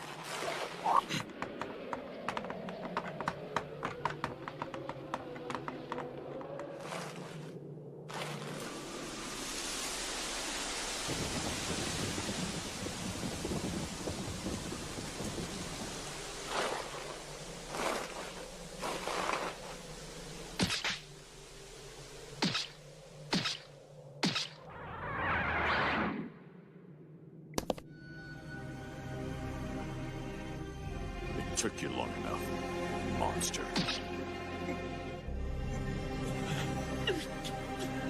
Hey! You with the big pointy ears, help me! Do something! Come on! Rescue me! What's the holdup? I don't know if you can understand a word I'm saying, but let that human go free, however measly. His life has value. Took you long enough, pal! Anyway, thanks for putting in a good word for me. Now let's get out of here, yeah?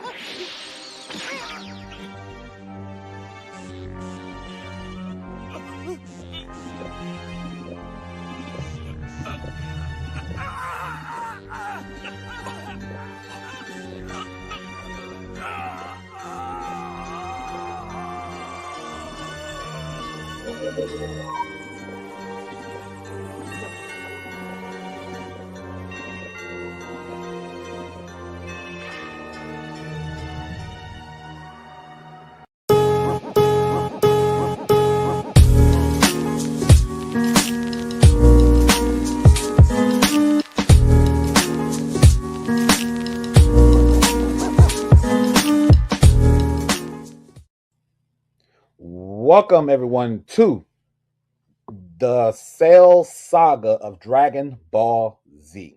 So after Android 17 and 18 had beat down the Z fighters and crushed their spirits, everything above it, what ended up happening next is the 16, 17, and 18 go on a little bit of a trip. The trip is to go look for Goku and try to kill Goku. But they already know what was going on, and Goku was removed from his house. Luckily, the androids did not destroy his house, showcasing that the androids of this current timeline is different from the androids of the future. Android of the future most likely destroyed his house, blah blah blah blah. They went on a killing spree in the future. So this one is a little bit more different. The androids are, quite honestly, compared to what Trunks' future androids are, compared to the androids of the current timeline, two different versions of the androids. Very interesting. We'll talk about it a little later. As that continued to go on, as you can tell here, Goku did get the virus out of his system, got it out of his heart, fully healed, and Nate was introduced into the hyperbolic time chamber. While in the hyperbolic time chamber, they are training to gain new powers, aka perfecting Super Saiyan.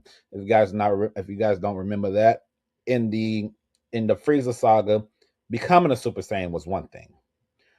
And then you fast forward, perfecting Super Saiyan is the next thing. And not only that, they're trying to get more powers. And then as you can tell right here in this video here, the Z fighters are just chilling and the androids pop up because they can't sense the ki energy from androids because they're robots.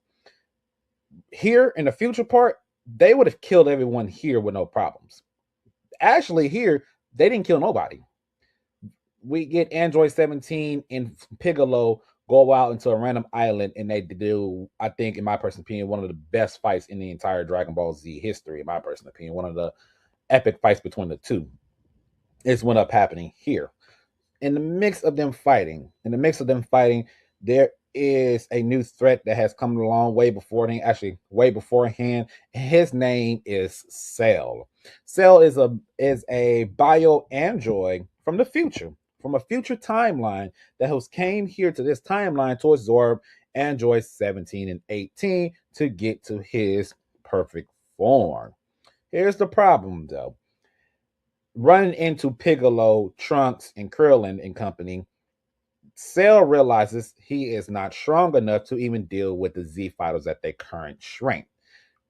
Not only that, if the Z fighters are this strong, then he definitely can't do anything against Android 17 and 18, who is also probably just as strong, even more stronger than he is. Which leads to Cell disappearing using the solar flare. Ironically, using solar flare, he ended up disappearing, escaping Piccolo's wrath, and he goes on and starts absorbing as many people as possible. The more people he absorbs, the more power he gets. The more power he gets, that means he could take Android 17 and Android 18 down without any problem at all. So, you fast forward to here, in this battle of Piccolo versus Android 17, which is a fantastic battle, in my personal opinion. If you have not seen that battle, you're missing out. You're definitely missing out. While they're doing that, Goku, Gohan, Trunks, and Vegeta are in the hyperbolic time chamber, which lets you train a year's worth of training in one day. Remember that. In one day, so in 24 hours, they have a 1 year, they would have went through 1 year of training, mastering and becoming more powerful at that time. This helps them to achieve new Super Saiyan transformations, help them perfect Super Saiyan, and also for Goku is to get Gohan to become a Super Saiyan for the first time ever. While they're trapped in the hyperbolic time chamber doing their thing, here we have Android 17 and 18 finally being hunted down by Cell, who has gained enough power to where he believes he can now absorb 17 and 18 with no problem. This leads to a massive problem between the Z fighters and Cell, as now it goes from fighting against the androids to legitimately surviving against Cell and getting away from Cell. Piccolo, as you can tell, uses a light grenade attack, one of his specialty attacks, to hopefully hopefully destroys Cell. But in reality, what happens? Cell tanks that attack. He survives that attack. He goes on and he absorbs android number 17. Unfortunate for everybody, android 17 is captured. Android 18 is next on his list. However, now Cell in his semi-perfect form, he is hunted. He is being hunted now by Vegeta. Vegeta and Trunks comes out of the hyperbolic time chamber, locked and loaded, more powerful than they are. They come to find Cell. Cell, knowing how Vegeta is in his Saiyan DNA, he ended up talking Cell into allowing him to absorb Android 18 to reach his perfect status and say, don't you want to see me at my absolute power, my absolute peak? You don't want me to do that? Of course, Vegeta, ego, same as most of the Saiyans anyway. One of the problems I do have with the Saiyan race is them being more cocky, more egoish, is that he's like, I do want to see that. Yeah, I do want to see that. And he allows Cell to go and try to absorb 18. While he's trying to go absorb 18, Trunks tried to stop him, which leads to Vegeta versus Trunks for a miniature fight. As they're fighting it out, Krillin, as a button was created to shut down Android 18, had a chance to shut her down, but instead allows her to live, and which ended up causing everyone, as eventually Cell absorbs Android 18, reaching his perfect status. With him reaching his perfect status, he feel like he's the ultimate being. Vegeta can't do anything against him, which lead to Cell deciding to showcase his strength and skill sets and his ability and what he wants as a world martial arts tournament. Yes, people. Yes, you heard that right. He's offered everybody to come here for his world martial arts tournament and to fight.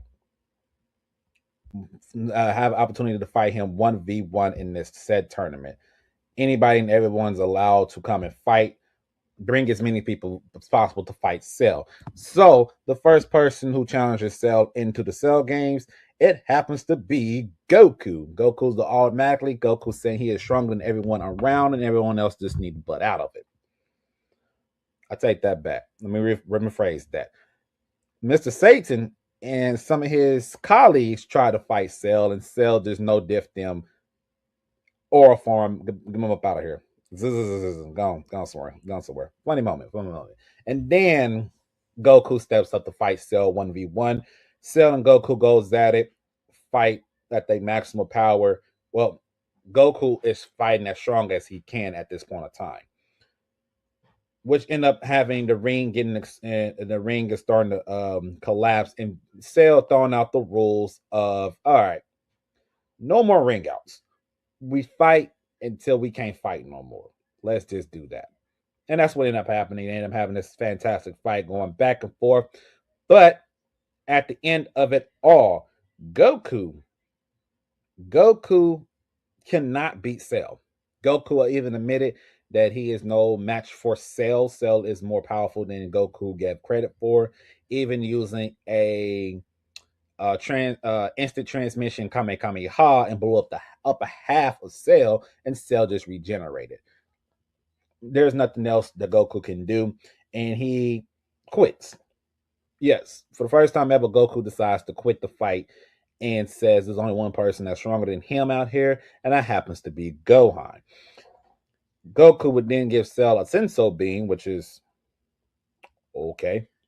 Gives a Senso Beam powered up, and then have Gohan fight Cell at full strength. In the middle of this fight in full strength, Cell tours with Gohan, mess with him a lot, because he said Gohan has his hidden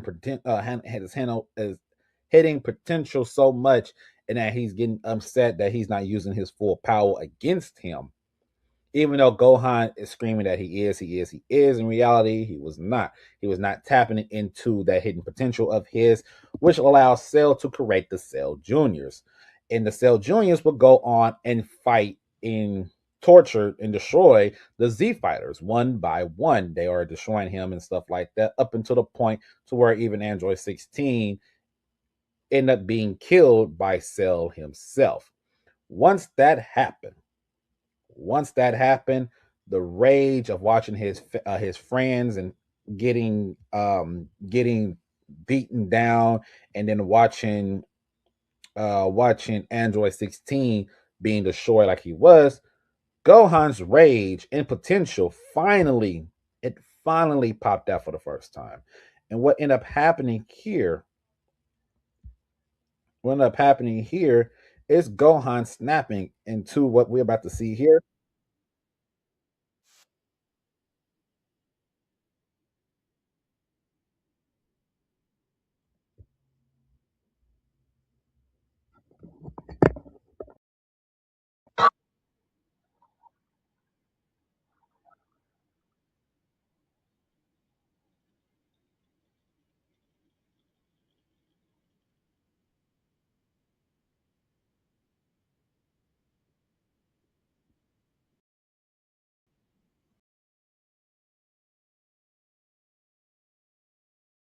Gohan finally reaches the next stage of the Super Saiyan transformation, what happens to be Super Saiyan 2. And now the final battle is Super Saiyan 2 Gohan versus Perfect Cell. Before Cell can even touch Gohan just absolutely just no diff for him. I mean, so quickly, Cell couldn't react to him. Gohan goes on and kills every single Cell Jr. with no problems. Look at him. My boy was just moving. That's the Gohan we grew. That's the Gohan I ended up loving.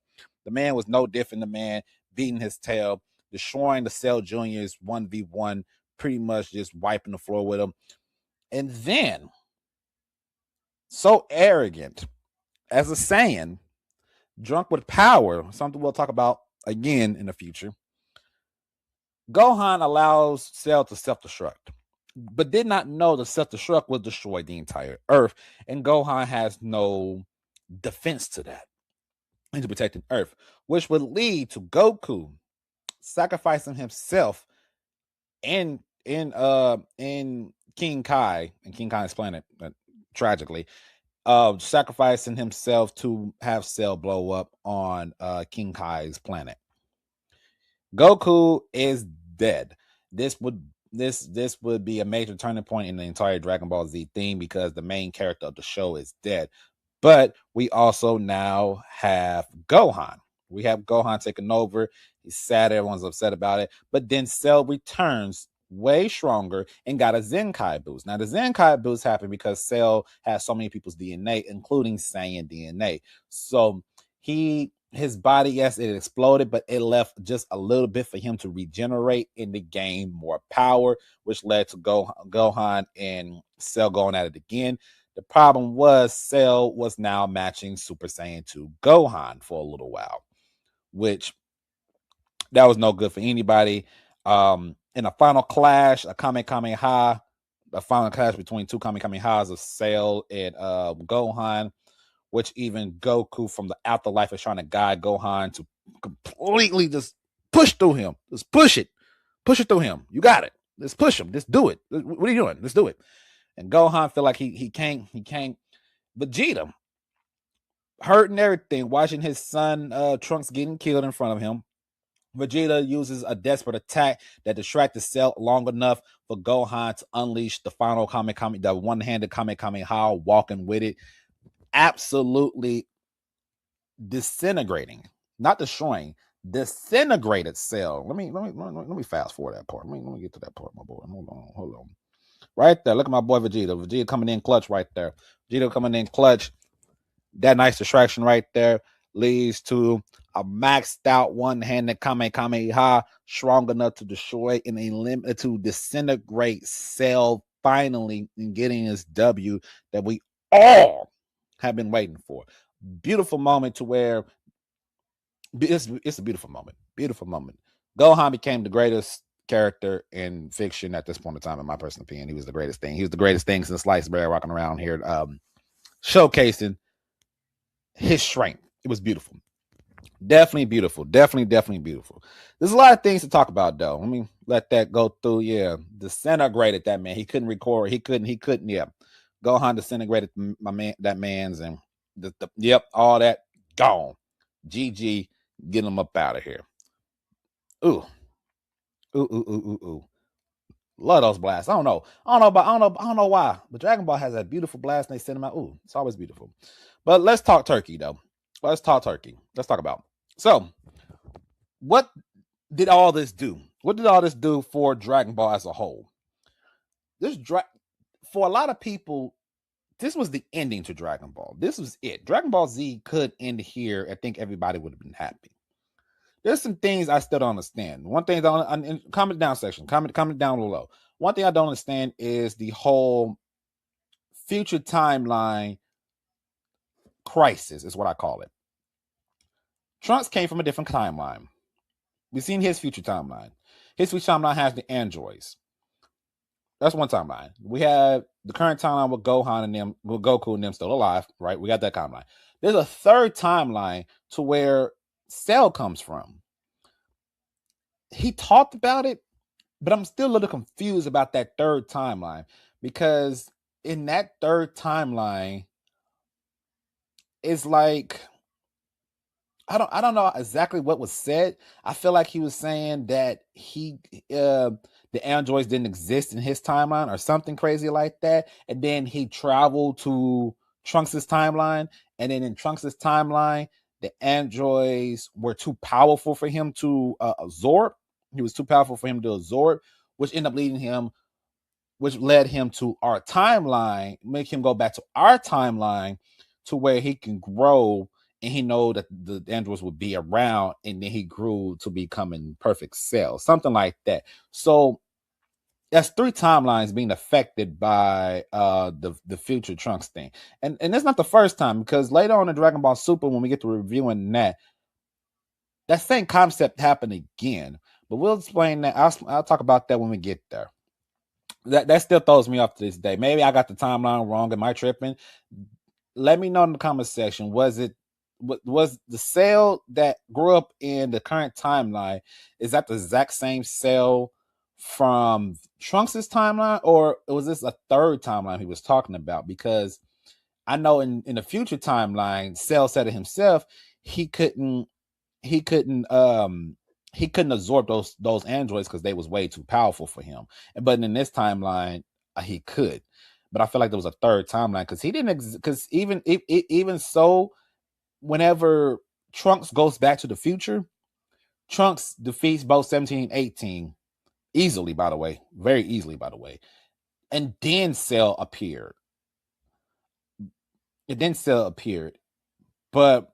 And then Trunks already talked about Cell going back in time to steal those androids. He said, "How do you know about that?" or whatever. It's something crazy like that. It's something, like I said, maybe I'm tripping. Maybe I got it wrong. Let me know that in the comment section. But the Cell arc, it does a lot of things. First of all, it elevated from Frieza. We saw Frieza being a planetary tyrant threat that enslaved the same race, and they broke free, and he got caused by it, a Saiyan killing him, ironically.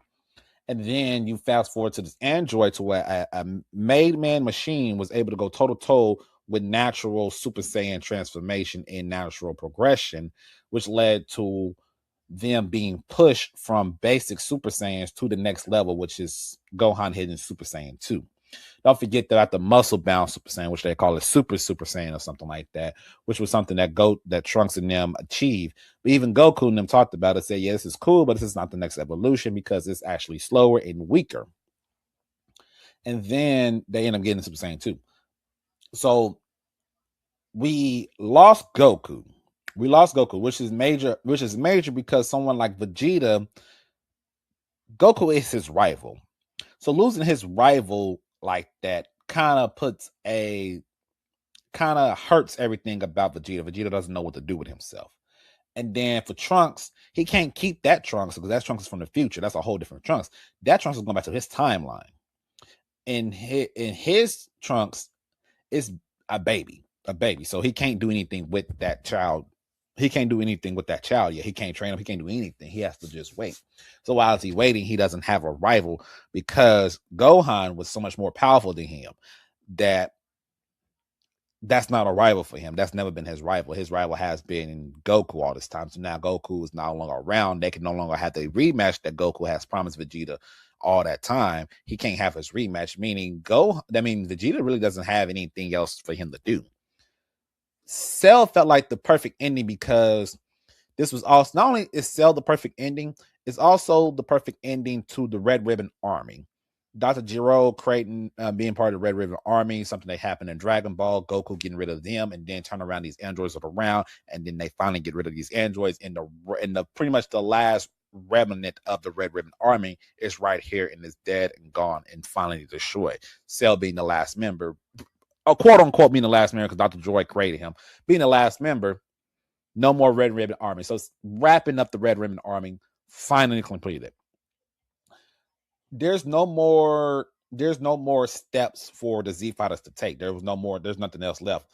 They've done with the drama with the Saiyans arriving, with Vegeta and Nappa arriving, dealing with the drama on planet Namek, traveling across to a whole new planet in general, and dealing with that, and then coming back home, dealing with that same threat, coming back again, and then dealing with these androids. Sound like this is a perfect wrap up and the perfect story development for everybody involved, to where now that's it. The main hero is dead in Goku. The new hero arrives in Gohan, and we're done. In the past, I don't know if you guys knew this. Y'all might know this. If you're a Dragon Ball fan, you should know this. When that happened, it was time. He was planning on pushing Gohan into a new direction, Dragon Ball into a new direction with Gohan as the main character. Meaning, I'm not too for sure if the Buu Saga would have actually happened or not. I'm not gonna lie to you guys, because if he was trying to play, if he was like, well, Gohan's now the new character, that means, in my personal opinion, before the fan base of Dragon Ball pushed back against the idea of Gohan being the main character, it seemed like as though his next writing of Dragon Ball evolves around Gohan being the main character. Now, I'm not too for sure if at some point he would have an idea of creating new villains or something for Gohan to take on and be the new role for Goku. Or I'm not too for sure. That's an interesting thing. I would love to see if anybody. I don't think anybody asked him that. I wonder what his original plans would have been. I do wonder what his plans would have been, but I don't think we've got a chance to ask him, and now he's gone, so we can't ask him at all now. But I wonder if that was his plan, was like creating a new everything with Gohan as the new lead, and then maybe have it to one of the villains end up killing Vegeta, and then Vegeta goes to the afterlife, and then Goku and Vegeta can finally have their fight. That's potentially in the Dragon Ball Z anime, not Kai, but the original. Not Kai, but the other anime. They did do the World Martial Arts Tournament that showcased Goku and Super Saiyan 3 more, and everything that Goku's doing over there, while they move on to the Buu Saga and stuff. And then the Buu Saga and stuff, all that stuff happens. So I'm not too sure exactly where that would have fit in, but Gohan being the new face of Dragon Ball Z, I think it could have worked. He did get a lot of major character development. So for Goku, a lot of people didn't watch Dragon Ball, classic Dragon Ball, which is a shame if you have not. If you're a Dragon Ball, can't call yourself Dragon Ball when you haven't. A lot of people haven't watched the original Dragon Ball, so they didn't see the upbringing in depth of Goku as a character.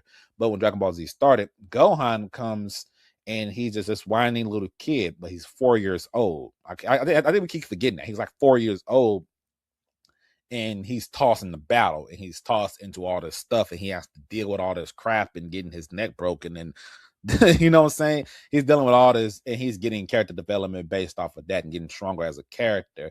He's no more whining and stuff. He's gaining confidence, but then he gets that maximal confidence, but then get that cockiness of a Saiyan. I think that's beautiful, right? In my personal opinion. Overall, in my personal opinion, I think the Cell Saga ended Dragon Ball Z. I think I could have said, if that was the last thing of Dragon Ball Z, that's job well done. I don't think you can top. It's kind of hard to top that. The Buu Saga is next. I'm gonna cover that in one big old video. It's gonna be one fat video. I might cover it in one big video, but then again, I might do an entire Dragon Ball Z review and then hit it like that. I'm not too for sure just yet. Y'all see it. Y'all see it when y'all see it. But yeah, I feel like Dragon Ball Z. I feel like the Cell Saga hit everything. Just tied up everything perfectly and ended it off in a high note. And Goku staying dead because he felt like everybody was coming after him because he's the problem because of his past. I think that's ironic. I mean, iconic too. That's why he's like, yeah. He said, no. The Red Ribbon came. I mean, the Vegeta and Nappa and them came to Earth because I'm a Saiyan. And my brother came down here because I'm a Saiyan.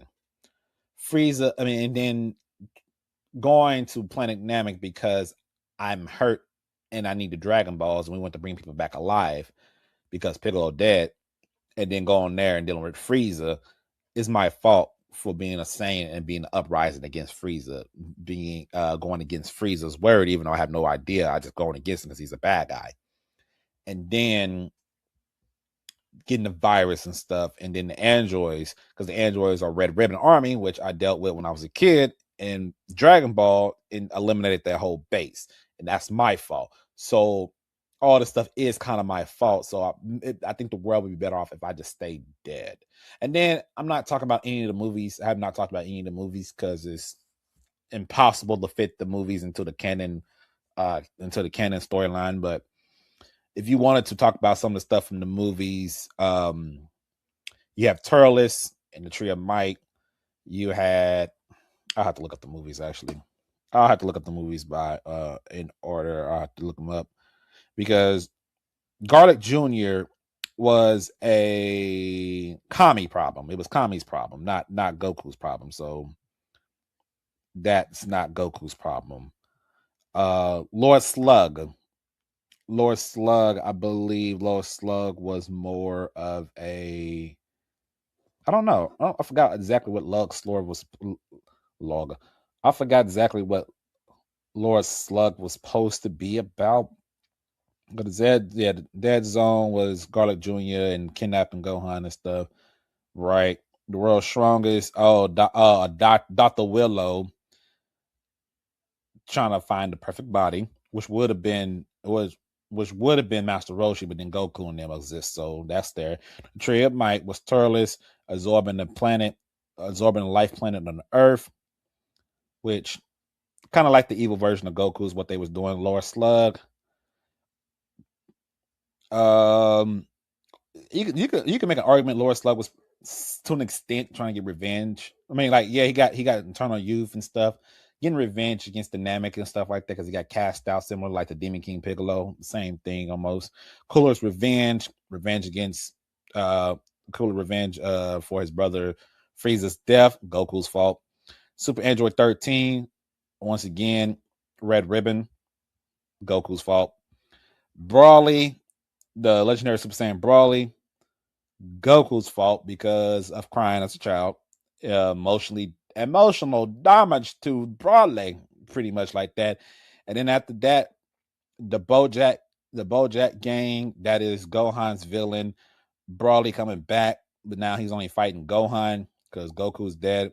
Baya Broly, we don't speak about that. And then that's pretty much it, because then you got the Fusion Reborn and stuff, which is post Boo arc. Wrath of the Dragon is post Boo arc. The Path to Power. Oh, they really did a new one. Oh, I didn't know that. And then you skip around and you get the super stuff. Yeah. So a handful of those movies was Goku's fault, but makes sense. But hey, that's it. I'm done rambling. Sorry, y'all know me. I like to ramble. As I'm done rambling, that's it. That's the end of this podcast. I mean, that's the end of this episode of Dragon Ball Z Cell Saga. We'll be covering Majin Buu arc next, coming soon. After we're done with Dragon Ball Z,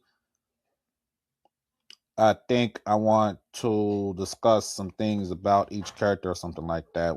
You'll see it. Y'all see it. Like, comment, subscribe, and guess what? I'll catch you on the next one.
This is the final arc of Dragon Ball Z.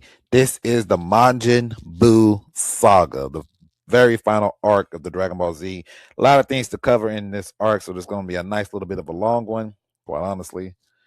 Let's get started. It's been about 7 years since the Z Fighters defeated Perfect Cell. With Cell's defeat, peaceful, right? After the Cell's defeat, it's been peaceful.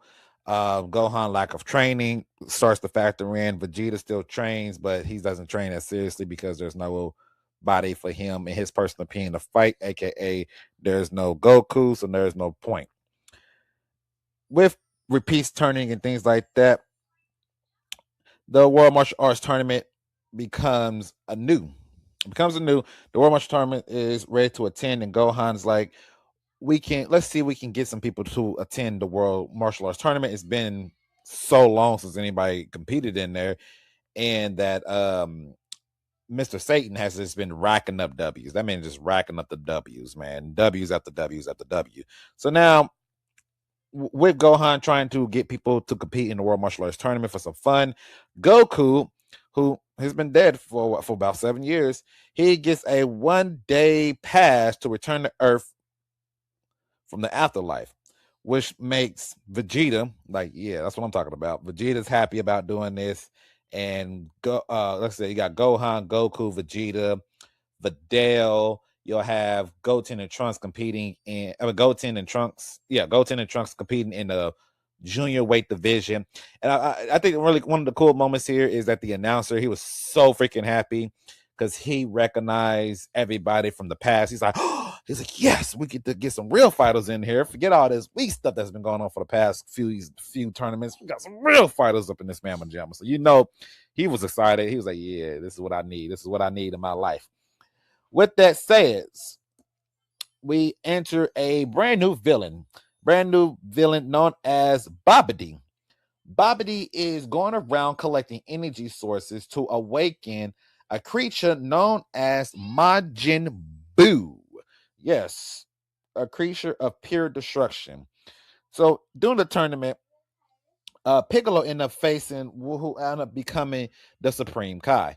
Piccolo knew he feared him, but he just didn't know what he was fearing. Find out it's the Supreme Kai. The Supreme Kai, for some reason, for Supreme Kai's history, outdated, by the way. He still believed that he still thought that Gohan was the strongest fighter on Earth, was the most powerful in the universe, and be the one to stop Babidi's magic and taking over the world. Of course, 7+ years has passed by. Gohan ain't training. My boy ain't training. My goat ain't training no more. He no longer trains. He can go Super Saiyan. He can still go Super Saiyan. He just doesn't tap into the Super Saiyan 2 archetype or anything like that. So that's gonna be his downfall right there. So throughout the entire tournament or so, we had Videl competing against one of the former fighters that Mr. Satan actually beat in the finals, who has now returned pure evil with the M on his forehead that stands for Majin. So with this Majin being around, he and his partner is trying to collect energy. When they realize Gohan has a lot of energy during his battle against Vito, I think that's his name, Vito, something like that. Gohan goes into Super Saiyan 2 for the first time in 7 years, and they end up allowing him to absorb his body, absorb his energy, which leads to them going out and finding. They're pretty much going out. They let them do that on purpose. That way they go for Babidi's and Babidi's ship. When they go do that, they handle some of Babidi's henchmen. But ultimately, it really didn't matter. Vegeta, who's been waiting patiently for his rematch against Goku, waiting patiently during the BS tournament and all the stuff, waiting patiently for his rematch, he allowed Babidi to take over his mind on purpose. That way he can get back to him being pure evil. And that's what he wanted. He felt like he's been too soft over these 7 years. He just feels like he's no longer he doesn't have that pride of being a Saiyan no more. So he allowed Babidi to take over his brain, which allowed him to now there's a lot of people says that he can always go Super Saiyan 2. I don't know. Maybe he could, but maybe he was holding himself back because of it. I'm not too for sure. But overall, Vegeta ended up adapting into the Super Saiyan 2. Him and Goku are activated Super Saiyan 2. Both of these guys are said to be stronger than Gohan was doing his fight against Perfect Cell, because Gohan has lost so much within that time frame. In the battle of this, their battle against one another was able to awaken Majin Buu. Majin Buu makes his debut, and he pretty much just one shots. He pretty much take out the Demon King Daburo like he wasn't around, and he's here. He's definitely here. He's definitely here now. With him being around, Vegeta went ahead and knocked out Goku, and went to try to kill Majin Buu himself, giving the ultimate sacrifice of a Saiyan warrior for the first time. That Vegeta decided he was no longer going to be selfish and decided to blow himself up. Sadly, it didn't mean nothing. It didn't mean nothing at all. Majin Buu, way too powerful. Way too powerful. Way too powerful. This will lead to Majin Buu destroying things. Him and Babidi goes around just destroying whatever they feel like, whatever they wanted to. Eventually, they Goku revealed Super Saiyan 3 for the very first time. Very first time he showcased Super Saiyan 3, and pretty much made it to where he's like, hey, you don't need Babidi around. Why do you have Babidi around for? Babidi just pretty much holding you back. So why not, GG, just get rid of him and you'll be good to go. Which Majin Buu ultimately he did.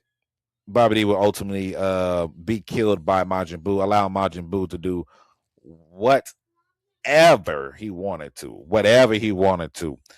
Eventually, Mr. Satan would befriend Majin Buu. He would befriend Majin Buu. Majin Buu didn't feel as evil as he was. He was just destroying stuff because he thought it was fun to do, which ended up leading to Majin Buu spitting out an evil part of him. An evil part of him came out of his brain, which was called Evil Buu. Now, Evil Buu's around, and Evil Buu and Majin Buu end up having this fight. And at the fight, they end up combining into one being called Super Buu. Now, Super Buu is around. With Super Buu being around, Super Buu is more dangerous than anybody else. A mindless creature that just destroys, even worse than Majin Buu himself. As that's happening, Goku is training Goten and Trunks to learn the fusion technique. The Gohan is off in the world of the Kais to get stronger. So ultimately, this whole entire arc here has been focusing on new developments. Vegeta's no longer around. Goku has a day left on Earth. He can't be around, and we need new fighters to step it up, aka Goten, Trunks, and Gohan. Gohan needs to reclaim his former glory. With them being around and with Majin Buu doing his thing, they have a very small time before Majin Buu end up finding them. You know what I'm saying? Which becomes very, very difficult to deal with, as you can tell right here. But we're going to fast forward that a little bit more here. Majin Buu takes him out. We're going to fast forward. We're going to fast forward a lot right here. Fast forward majority of this arc because, yeah, it's crazy right here. But with the Super Buu coming around, eventually Gotenks is created. Gotenks with Super Saiyan 3, and he fights Super Buu. Well, with his being very cocky and being arrogant versus Super Buu, he ended up wasting time, and pretty much he couldn't finish the job. Now, Gotenks is stronger than Super Buu, but being kids and being stupid led them to taking that L, pretty much. Taking that L right there. Eventually, Gohan would make his return. Gohan would make his return with his new mystic, or you want to call it ultimate form. I call it Mystic Gohan. I think we all kind of do. Mystic or ultimate form of Gohan. And he destroys Super Buu. He destroys him pretty easily. He just beat the crap out of him pretty pretty quickly, pretty easily, with no problems. There was nothing that Super Buu could do against there was nothing he could do against him. But this would end up leading to Super Buu having that intelligence part, you know what I'm saying? That very intelligent parts that he did get. His intelligence told him if he can absorb Gotenks and Piccolo, he should be strong enough to defeat Gohan. And that's exactly what Buu ended up doing. Buu ended up absorbing both Piccolo and Gotenks, and using Gotenks being a fusion technique. After absorbing those two, he's stronger than Mr. Gohan. He couldn't even touch him. Mr. Gohan couldn't do anything with him. He gets beat down pretty easily. He gets him beat him down pretty easily. And then eventually Super Buu absorbs Gohan. With Gohan being absorbed and there's no hope left. Only thing left now is for the earrings, the portion earrings for Vegeta and Goku. Vegeta was able to get a body with the world pretty much being in trouble, quite honestly. With the world being in trouble and there's nowhere to run left, they can't fight Super Buu with Gohan absorbed, with Mr. Gohan absorbed. Goku and Vegeta did something that we didn't think was even possible, and that was using the portion earrings to fuse together to create Vegito. Vegito, base form Vegito, outshine Super Buu. Then he goes Super Saiyan and absolutely dominates this man. No competition type deal. No competition at all type deal. Eventually, Vegito purposely gets himself eaten by Buu. That way he can destroy Buu from the inside and free everybody that was inside. Eventually, Buu's time also ran out too. That was something that also happened. He knew his body was running out, so he ended up absorbing Gohan in the first place because the fusion stuff roared out and they needed to do something different. After rescuing everyone from Majin Buu from the inside and they getting spit out, the last transformation for Buu happens to be Kid Buu. Now, his original state, also his most dangerous state, his more psychotic state, Kid Buu is formed. Now, I don't want to confuse nobody. I don't want to confuse nobody when it becomes this, because a lot of people still get this mixed up. A lot of people still get this very confused about the whole Majin Buu thing in the first place. What you don't, shout out to shout out to this person for the fan edit and stuff. Shout out to him. You know, shout out to him. Shout out to the channel. Shout out to the channel. I don't want to confuse anybody. Goku and them refused to fusion again. Not because they needed to, but Kid Buu is the original form of Majin Buu in general. He had when he first appeared on the Supreme Kai's universes, Kid Buu absorbed all the Kais, and he took on the forms of every single Kai. And the last Kai that he stole, last screen he absorbed was the big fat Kai, and that's how we got Fat Buu. And he was still evil, but not Kid Buu evil. Kid Buu is the original form, but he's also not the strongest form. He's not the strongest form of the Buus. I'm gonna let y'all know that he's not the strongest. Y'all can argue all you want to, argue with a wall. He is not the strongest version of Buu. He is the original version. He's the most dangerous. It's because he's just a mindless killer. He doesn't think. He just destroys stuff. That's why they say he was so dangerous, because that's all he did. And that's the reason why Goku felt comfortable fighting him in Super Saiyan 3. And the reason why he didn't win this battle is because Super Saiyan 3 was massively draining him. He couldn't do nothing about it. He was getting massively drained throughout the entire fight. That's the reason why it took so long to finally defeat him. But eventually, it lead to Goku creating the Spirit Bomb and using the Spirit Bomb gathered from the entire universe to destroy Majin Buu, but also made a wish. The wish for he wanted Buu to come back reincarnated as a good person. That way he can fight him again. Which aftermath leading on to the very end, which happens to be a human named Oob post everything happening and another tournament going on. Oob entered the tournament, Goku knowing that it was Majin Buu. He knew it was Buu reincarnated, which leads to Goku going out to train him. He will leave everybody behind and he will go and train Oob to be the next great fighter. He wanted to make sure that power was used for good because he made that wish. That is the Dragon Ball Z Buu saga. So a lot of things happen. A lot of things happen in the set arc. This is a crazy arc. I'm not gonna lie. I might have to go ahead and stop that for y'all. I'm sorry. I know. A lot of things happen in this arc. A lot of things that happened that was very interesting. The idea that Vegeta sacrifices himself, thinking he can go where he was going to go in the afterlife once he had he finally redeemed himself as a fighter, and sacrificing himself for the greater good for his family. Fantastic, perfect ending to Vegeta's arc. Outside of and then coming back with a new body to help Goku fight against Majin Buu, because that was the last warrior they can actually turn to. Very interesting, fantastic work.